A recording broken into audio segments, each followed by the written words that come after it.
He kōna e purangi tēnei nā te reo irirangi o Aotearoa.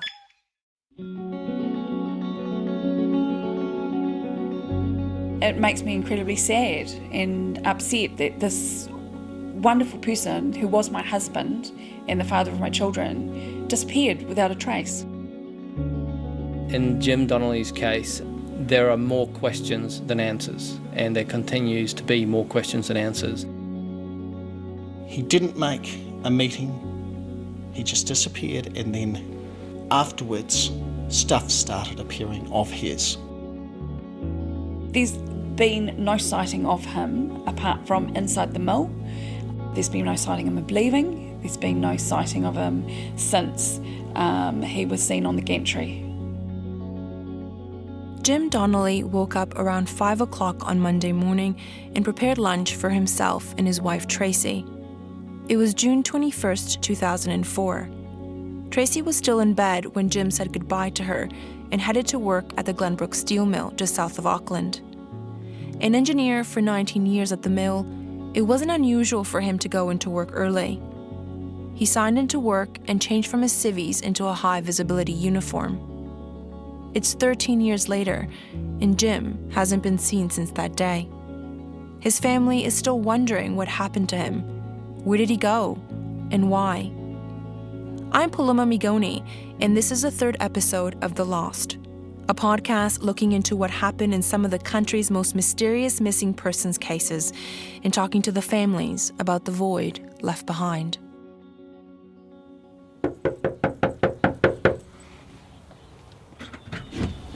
Hi, how are you? Good. Come in. Thank you. Tracey still lives in the brick house in Auckland she shared with Jim and their children Liam and Siobhan. They bought it nearly 18 years ago. She tells me the inside has changed since Jim went missing. The black leather couches, the carpet, they are new. Should I go in here? Yeah. But signs of her husband linger. The hedge he planted still stands tall around the property. I'm greeted by Tracey and her friend Debbie Taylor, whose husband, Stephen, arrived shortly after. You don't sugar, do you? Or do you sugar? Yes. Sometimes he needs I'm not some. sweet enough. All right. Well, it depends how good you made your coffee. Liam is here too, but stays in his bedroom. His sister Siobhan is at university. When I first contacted Tracey some months back, she had reservations about talking to me. What's the point, she asked. It's been over a decade. So far, nothing she's done has brought him back. Sitting in her living room, she tells me what's changed. I still want to know why I've had to spend the last 13 years and still have no answers. To me, it's completely illogical. You know, I've always been brought up to think that, you know, there's a logical explanation for everything and it all comes out in a matter of all in good time. But nothing's come out. There's been nothing since the day that he went missing. There has been no further advancements. There's been nothing. And there's always that maybe this time there will be something, you know. I'd like some answers. I'd just like to know why I've had to live through this and my children have had to live without their dad. Stephen met Jim in primary school. He says Jim was one of the few friends he could chat with about physics and maths. I don't think we'll ever find Jim, but I would like to know what happened. Well, somebody does know, and maybe we'll get that. Jim was born in Auckland on June 7th, 1961, and was the youngest of 8 siblings. He liked golf and yachting. Tracey describes him as an honest person. He would say what he meant. You knew where you stood with him. Jim was analytical, intelligent, very black and white. He went to work, and kept to himself. He was a glass-half-empty kind of guy, a dour person. Jim did have a sense of humor, though. Tracey and Jim met in 1986 when Halley's Comet came back to Earth. They were at a party, and Jim made an awkward first impression. Him and his friend were in the hallway and everybody went outside. And unfortunately, well, he knocked me down, so he knocked me off my feet. Literally. Yeah. Did you actually fall on the ground? Yeah. I was wearing an amethyst ring at the time. We didn't know where that went. We were looking for it. He actually went back the next day to the party place and found it for me. Oh, that's so lovely. So did he help you out, or did he just run out? Oh, no. Yeah, he did. And then we started talking, and I think that sort of broke the ice. At the end of the evening, he asked for my phone number, and I didn't have a pen or anything, so I wrote it on his hand in lipstick. I went, oh, well, we'll see whether he keeps it or not, smudges it. I know, you wouldn't want to wash his hands after that. They got married 4 years later. And again, Jim got one over Tracey on their wedding day.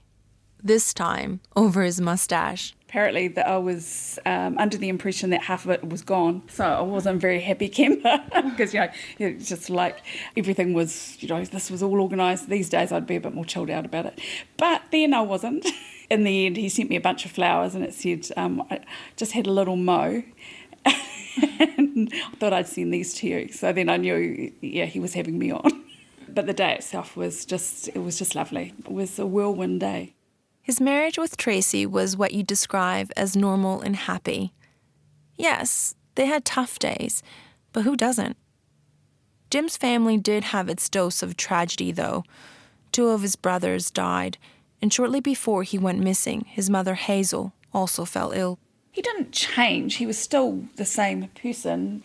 He was still Jim. He perhaps became a little more paranoid about things that were happening, and I don't know why. Stephen says Jim had become a bit disillusioned with work. His career had stalled, and he was looking for new challenges. He had talked about joining the Freemasons, a fraternal organization, or brotherhood if you like, famous for its lodges and secret handshakes. It all came to a head the weekend before he was last seen. The couple had planned to spend Saturday night at an Auckland hotel, while the 2 children, then aged 5 and 7, stayed with their grandparents. But then Jim told Tracey he couldn't go anymore. He had a meeting to go to. A meeting? What meeting? On a Saturday? He wouldn't say. Mum and Dad came round and tried to talk to him and find out what it was that this meeting was. He just clammed up. He clammed up like he clammed up after his brother Keith died and wouldn't tell anybody how he was feeling. And Dad said, because he'd sat down with him one time and tried to sort of just get him to open up a bit, and he said, oh, no, I can't. He won't say anything. He won't discuss it. And so at one point I did push into going, what's more important, this meeting or us and your children? And he was still adamant he'd go to this meeting. Tell me or move out, Tracey told him. The threat was a ploy for him to open up. He still didn't. He did tell her he would be physically fragile the next day. She didn't push him on that, but her head was spinning with questions. Jim hired a suit and headed out without a word. It's not clear why Jim needed a suit for that night, but staff at the hiring shop said he appeared strange and vague. When he returned home, he had takeaways from Dominion Road. He told Tracey if she knew what was on his mind, she wouldn't be worried. Family would always come first. The takeaway place is not far from where Stephen worked. More about that later.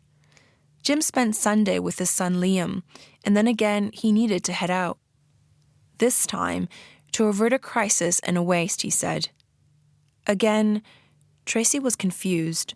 It was about 2 or 3 hours he came back. We got the shopping out of the car, and he was sort of pacing around a wee bit. Yeah, got him down the bedroom away from the children and said, what the hell's going on? He goes, you know how I've got that problem down at work? And I went, no. He goes, well, I just had to. And I went, no, you didn't go to work. And he's going, oh, no, I didn't. He says, I'm not very good at lying. And I went, no, you're not. He says, I can't tell you at the moment. I can't tell you anything. The next morning on the Monday, the day Jim disappeared, he woke up at the crack of dawn. He told Tracey about a chess set he had bought Liam for his birthday a couple of months away. He'd sort it out later, he said, and left for work. Tracey called him at work around 8 o'clock before heading into work herself. There was no answer.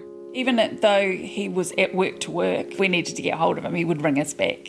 She had asked for Stephen to call him as well, but he had no luck. He called me concerned about what was happening because he couldn't get hold of Jim either. And then he decided to try and get hold of someone else down there to find out where Jim was. Stephen found out Jim had missed a 9 o'clock meeting at work, and his colleagues thought he was off sick. So he headed to Jim's house looking for him. No one was home. That afternoon, a worker at the mill found Jim's car in the car park. It appeared he had never left work. I was thinking, oh my God, what's happened to him at work? Has he fallen over somewhere? Is he... That was the first thing that came to mind, is that something untoward in that instance. You know, he just had an accident or something, and where was he? About 6 o'clock that evening, Tracey reported Jim missing. When search and rescue arrived at the mill, the theory of what happened to Jim shifted. He wasn't lying injured somewhere. The theory was that he was running. He was paranoid. He was having a nervous breakdown. The wife of an Auckland mill worker who has disappeared in mysterious circumstances has made a public plea for him to return home to his 2 children. The police told Tracey Jim might be on the ground surrounding the mill, actively trying to evade search and rescue teams. On Wednesday, a contractor saw a man in mill uniform running away as searchers combed the nearby farmland. Could it be him? The family put messages for Jim from the children up around the mill, hoping he would read them and maybe stop running. Mrs. Donnelly was teary-eyed as she made this appeal to him. Come home. We all miss you. We all love you. And we're waiting. The police officer overseeing the search at the time, John Yearbury, asked residents in the area for help. Any locals in the area that have any sheds that might be broken into? It's been quite cold that night, so he'll need shelter and or food. So we're hoping that any sightings or any unusual activity in the area will be reported to us. The land surrounding the mill and nearby farmland was searched. The police found shoe prints near the southern boundary, where they climbed on a bank and disappeared into grass near oxidation ponds. But Tracey says mill workers who were searching for him were wearing the same type of boots. Tracey wore one of his jumpers while searching for him one of those days, so he'd be able to recognize her. Food bags were hung around the place in case he was hungry. Nothing was touched. And then we're going, oh, maybe he's just too paranoid to even touch it. Yeah, I was sort of thinking, well, why is he out there? It was really odd at the time, but because I was so upset, just going, okay, I just went along with what was happening. It didn't make a lot of sense, but talking to the search and rescue people, they profiled him, and we discussed the weekend, and we sort of, discussed everything, and they said their ideas at that point was he wasn't suicidal. Anything, he'd had a breakdown. 5 days later, on Saturday, June 26th, they found something. It was a yellow protective hat with Jim's name on it, next to an acid tank in a restricted area of the mill. The tank was drained. His glasses, money, credit cards, a library card were found inside. His keys have never been found. But before we get too caught up in the vat, there's one important thing to know. The acid wasn't strong enough to do significant damage to his things or to a human body.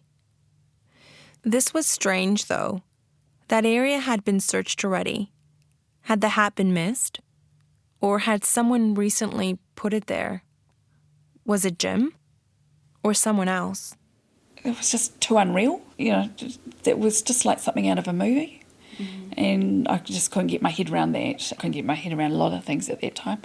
So it was sort of after that then I let the children know that we'd lost Dad. We didn't know where Daddy was. It was sort of like, I've got to tell him that, sort of like just destroy their worlds. Daughter didn't really comprehend it, but yeah, Liam got very upset. It was hard. To my daddy, wherever you are, we miss you lots and lots. It's nearly Father's Day. Can you come home, please? When Father's Day arrived, the then 8-year-old Liam wrote how he felt in a poem for his dad. Here it is, voiced by an actor. I will try not to be too disappointed if you don't, but I'll wait all day. Me and my sister will bake you Afghans with chocolate icing. My sister is really hoping you come back soon, as Mummy doesn't know how to make pancakes like you. I have your photo on my wall. You know the one. My tummy gets sore if I think too much. I'm sad when I look at it. Mummy says that's okay. She is sad too. We keep sending you lots of tricky hugs and kisses to you, and hope they have found you. I love you, Dad. A timeline of Jim's last whereabouts was put together following interviews with some of his colleagues. Some described his behavior as strange. This is what we know. Jim was seen in the locker room about 6 o'clock at the mill that Monday morning. His colleague told police he had kept his back to him, like trying to avoid looking him in the face. 15 to 20 minutes later, he was then spotted heading up some stairs. The shift supervisor said good morning to him, but did not get a reply. The supervisor says Jim looked as if he was frozen on the spot. He was then seen in a nearby area, stopping and turning. It looked like he was trying to make up his mind on where to go. And about 8:30, another worker told police he saw Jim in the distance, wearing an orange fleece jacket, yellow hard hat, and glasses. But Tracey doesn't believe this was in fact him. He didn't own a fleece jacket, she says. Then the trail goes cold. Remember the man seen running across the field near the mill? Turns out it wasn't Jim. That man came forward years later and identified himself. Tracey believes that whatever happened to Jim, it happened between 6:30 and 8:30 in the morning. I used to have nightmares about Jim falling off things and trying to grab onto, on the gantry, they've got bars and stuff, sort of maybe falling off there and holding that. And, obviously the hot metals and everything like that, they'd all appear in my dreams at particular times. The search for Jim continued for weeks. There was no sight of him. On October 27, his employment with the Glenbrook Steel Mill ended. Tracey and her family aren't particularly happy with how the police investigation was carried out at the beginning. Looking back on hindsight, I think probably there needed to be more investigation done within the mill where he was last seen, and with the staff. They requested the staff, if they had anything to say, that they would interview them. It wasn't were interviewed, it was on a totally voluntary basis. So if you had anything to do with it, then why would you? I'm at the Glenbrook Steel Mill where Jim was last seen. I asked if I can go inside to see where he worked, where he was last spotted, but was denied access. So I'm standing on the other side of the fence, surrounded by trees looking in. I can see concrete buildings, chimneys, and plumes of smoke filling the air. You can hear it buzzing, with people working, trucks moving, and to the right-hand side, train tracks with trains standing still. Tracey tells me she looked into hiring a private investigator to go into the mill about 1 year after Jim disappeared, but the mill said no. She wonders why the mill wouldn't do everything possible to find Jim. Tracey feels they have been less than cooperative. I asked New Zealand Steel, the owner of the mill, if anyone there would talk to me about how the company helped with a search in the past. Was it still willing to help? I was turned down, but in a statement, a spokeswoman said at the time of Jim's disappearance, New Zealand Steel did everything possible to help the police find Jim. So I started calling Jim's old workmates. Hello? Hi, is this Mark? This is Mark Olson. He was a production supervisor for New Zealand Steel at the time. Good, thank you. He's since retired. I'm just doing a story on Jim Donnelly. What do you remember of Jim exactly? He was a production engineer in the area I worked in, the cold strip mill. He was, normal sort of guy, pretty conscientious of that. Do you remember the day he disappeared? Well, actually, I was on shift at the time, and it was that afternoon that I came into work, and we did a search, throughout the plant and that. Probably 25 people in the plant. Everyone sort of checked the areas and that. It wasn't a continuous search, but, it was a thorough search. I was circling of the area, yeah. How could someone go missing in a place like that, Do you think the mill did enough to find him? Oh, yes. Like I say, we searched everywhere, as far as we possibly could within the plant boundaries, and searched in other plants as well. Mr. Olsen was actually the person who found Jim's things in the acid tank 5 days after he disappeared. He talks me through this discovery. We were looking, around the plant. First of all, we found his helmet up on top of the pickle line. So then we started checking the acid tanks and that, and we found part of his jacket in the tank. That's when we drained the acid tank, and we found contents of his wallet, in the pump filter. What were people saying? Well, I just said, even just sort of, someone must have thrown it in there. An individual couldn't get in there. There's no opening to get in there. There was, I guess, a lot of speculation about why his gear had been, up there, and why parts of it ended up in the tank. What were people thinking had happened? I guess probably the consensus was he'd, walked out of the place. I don't think, as far as people working at the plant, no one considered there's foul play in that. He thinks Jim just walked away. He tells me trains leave for the Mount Wanganui port every day. That's his theory. That's what he would do to get out of the country. I ask him about the family wanting a private investigator to be given access to the mill. He doesn't think that would be a good idea. You can't allow someone who in a place like that who doesn't know the area, They're never going to know where the places are that, a person perhaps could go missing. I don't think it would serve a purpose. Graham Porter, an engineer at the mill, also worked with Jim. He describes the eerie experience of when Jim went missing. It was a little bit strange because we thought it was unusual of Jim to just disappear. And then we thought, well, perhaps he has got other things on his mind, because he was a sort of, private sort of a person with his own personal life. As the day got on, and we started realising, well, hell, no one has seen him, and we don't know what the heck was going on. Were people taking it seriously? Oh, no, management was. Management was definitely taking it seriously. Some of the guys on the floor just thought it was a bit of a joke to start with, but then as the day went on, they sort of realised it's not a joke at all. Okay, so let's step back here for a moment. What happened to Jim? The police investigation looked at whether it was an accident, a suicide, a staged disappearance, or foul play. I've been in the New Zealand Police 28 and a half years. This is David Glossop. He's the area commander of Counties Manako's West area. He investigated Jim's case in 2008. He wasn't part of the search team in the early days, but is a go-to person on this case. Every other investigation into missing persons or into homicide, you can anchor yourself around some facts. In Jim Donnelly's case, there are more questions than answers, and there continues to be more questions than answers.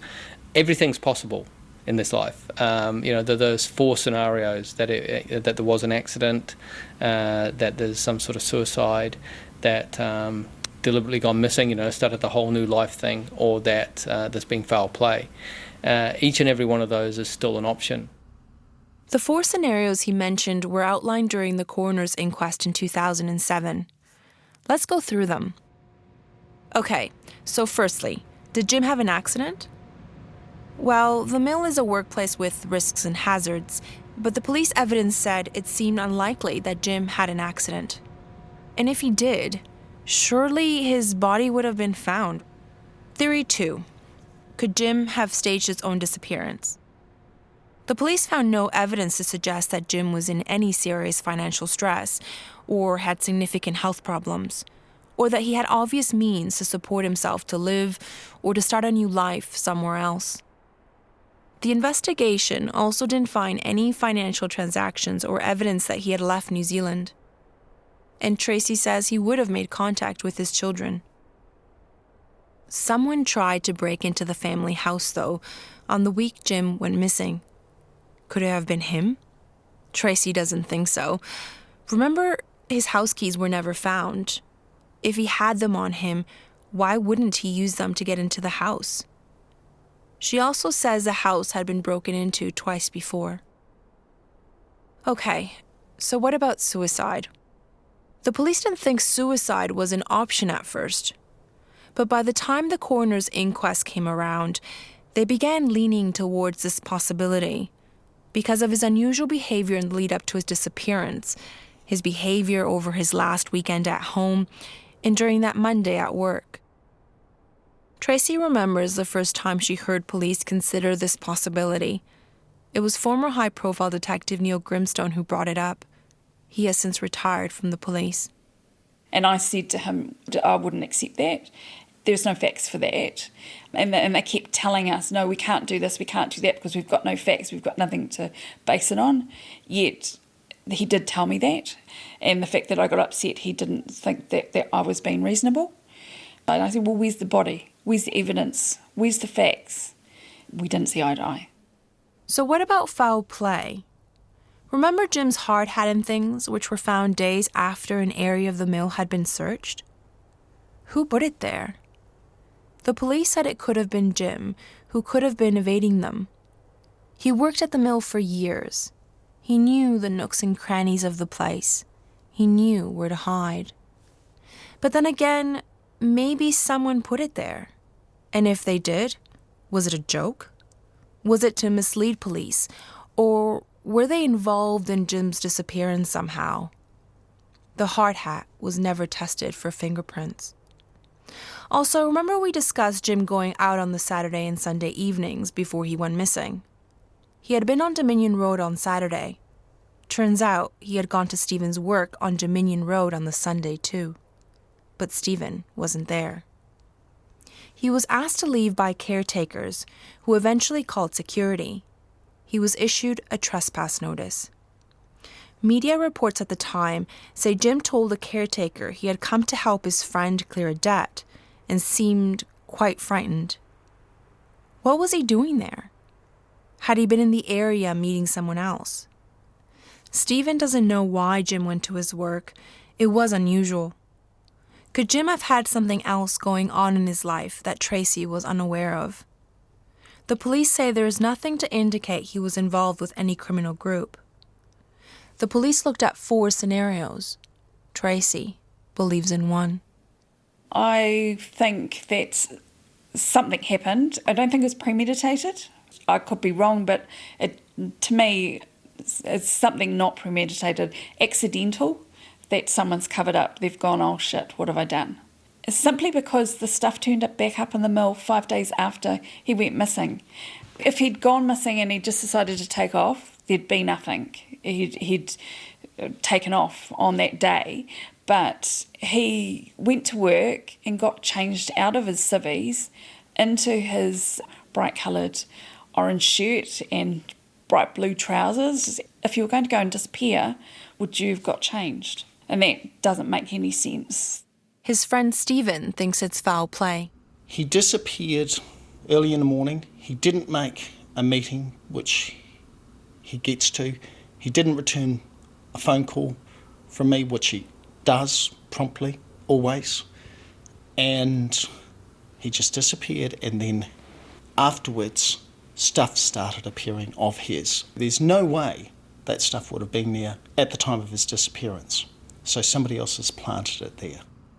As I mentioned earlier, Tracey thinks the police investigation could have been more thorough. The police should have had free rein of the mill. They were escorted by mill employees, she says. They should have interviewed everyone who worked there. Tracey believes the answer to Jim's disappearance is in the mill, the place he was last seen alive. Someone knows something. But Mr. Glossop tells me the search for Jim was thorough, and he wouldn't have done anything differently. I sympathise with why they feel that way.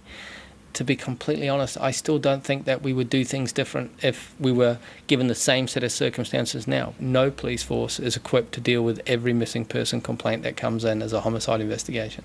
Once the CIB became involved, things were dealt with an eye towards that. Hindsight's a wonderful thing, but I have no criticism at all. He says the mill was well searched at the time, and search and rescue looked through the nearby areas, including wasteland and farmland. The army was even called in. And when Mr. Glossop took over the case, he carried out another search. The idea was to recover human remains, but the police didn't search in the mill. Our review is there was no reason to search the mill itself again. Every square foot of the mill people had been working in it, or it had been revamped, or maintenance had occurred. So there was no point in searching the mill itself again, because any human remains would have already been recovered. We were checking like tree lines and culverts and anywhere where people wouldn't normally be walking to try and see if we could find any remains. The conclusion of those 2 days, I believed, and still do believe, we've done everything we can. Nothing's beyond the realms of possibility.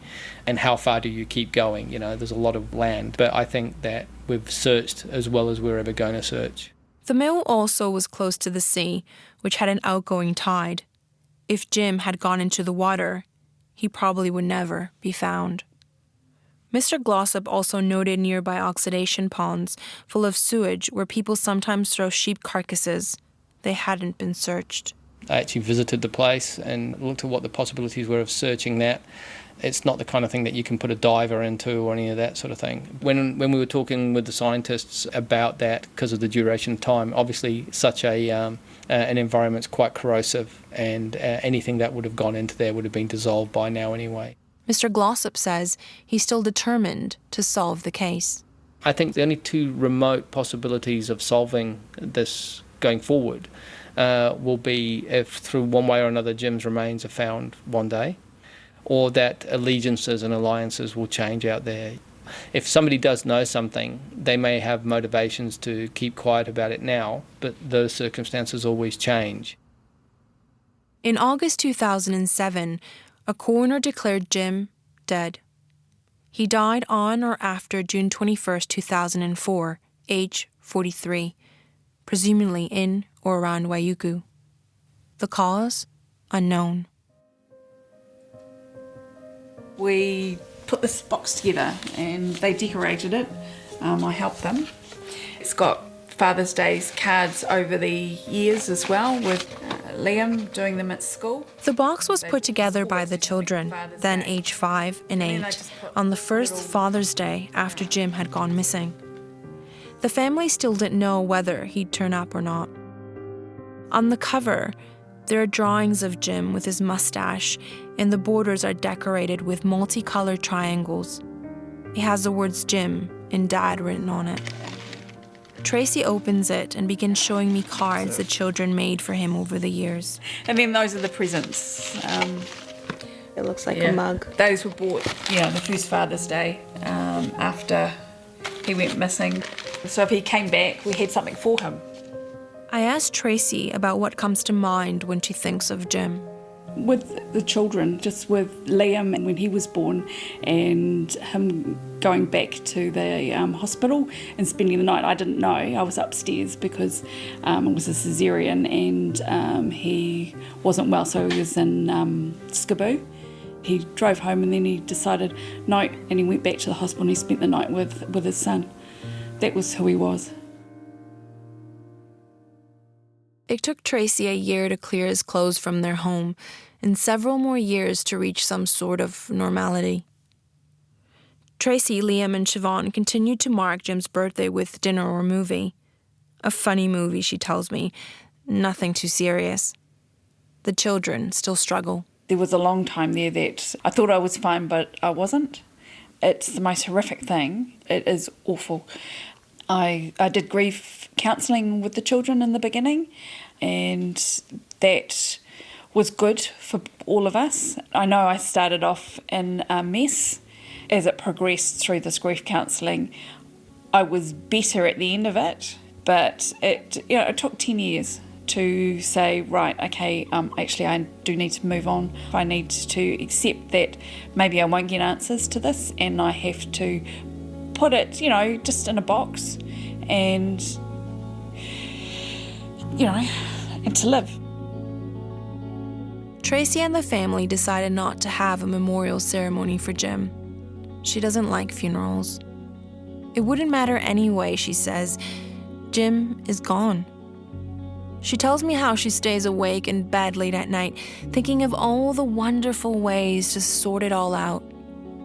But nothing is what it used to be. Tracey didn't get a chance to say goodbye to Jim. He just disappeared. He just was no longer there. But Liam and Siobhan wanted to mark his life. They needed something more. On Jim's mother's grave at the Purewa Cemetery in Auckland is Jim Donnelly's name, born in 1961. The date of his death is left open-ended.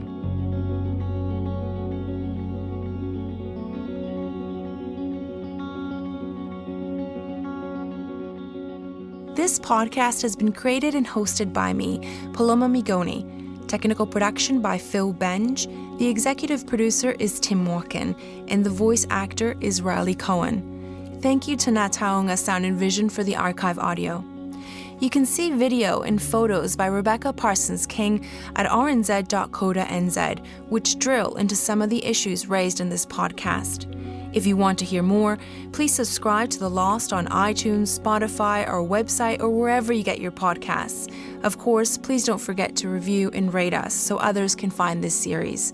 Thank you for listening.